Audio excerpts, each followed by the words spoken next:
Feel like you haven't been yourself lately, or maybe you know somebody that's down and out? Well, we spoke with a local doctor who can help navigate stress and improve your mental health.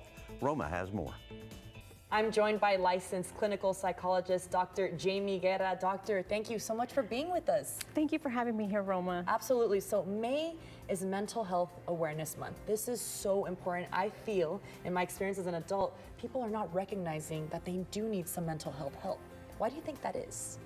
Well, I think a lot of the times, because mental health is something that we tend to put in the back burner, we don't realize that our mental health is just as important as our physical health. So a lot of times when I get asked this question, you know, how do you know? A lot of people don't know, and it's because they're not tending to their self-care basic needs. Perhaps also they're avoiding or ashamed maybe. So what are some common tips you give for people, or gentle reminders that you would say are good tips for managing someone's mental health? Right. So again, when I get asked this type of question, it's usually phrased as like, Dr. Guerra, you're a psychologist. What do you do for your mental health, right?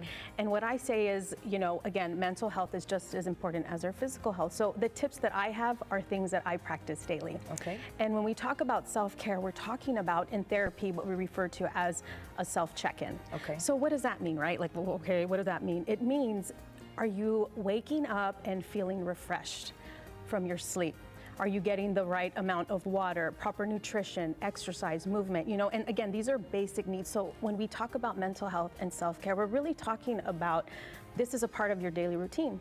And one of the other things people forget is that we want to incorporate something joyful in our daily lifestyle, our daily life. So what does that look like? You can listen to your favorite artist, go for a walk, get out in nature, take quiet time when you need to. If you're somebody that likes to be alone and read a book, do that. If you have a passion project on the side, pursue that daily. This is a daily routine. So if you do have all of these things in place, you know, oh, I don't feel good when I wake up in the morning. I'm feeling sick, you know, because you also have to treat medical and physical illness. You know, if you're not doing those things, you're going to be equipped to know, like, when, hey, like, oh, something's wrong, something's off, you know? Sure. And what about, there's some tools that people could practice to alleviate that stress that they feel when they wake up, aside from those positive, you know, reinforcement things I believe you were mentioning right now?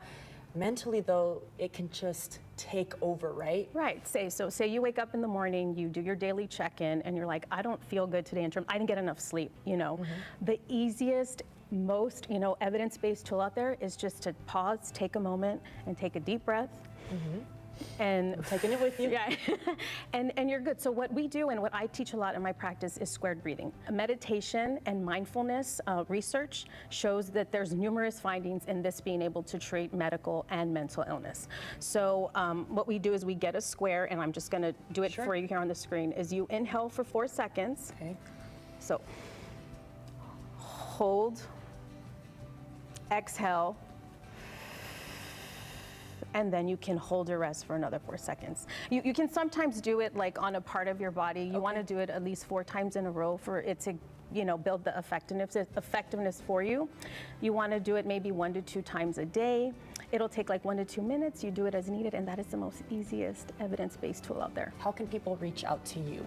Well, right now, I can be found on Psychology Today. So if you go to Psychology Today, Dr. Jamie Guerra, licensed clinical psychologist, I'm right there, and there's even like, you know, a link there to call me or email me, and so that's how I can be found.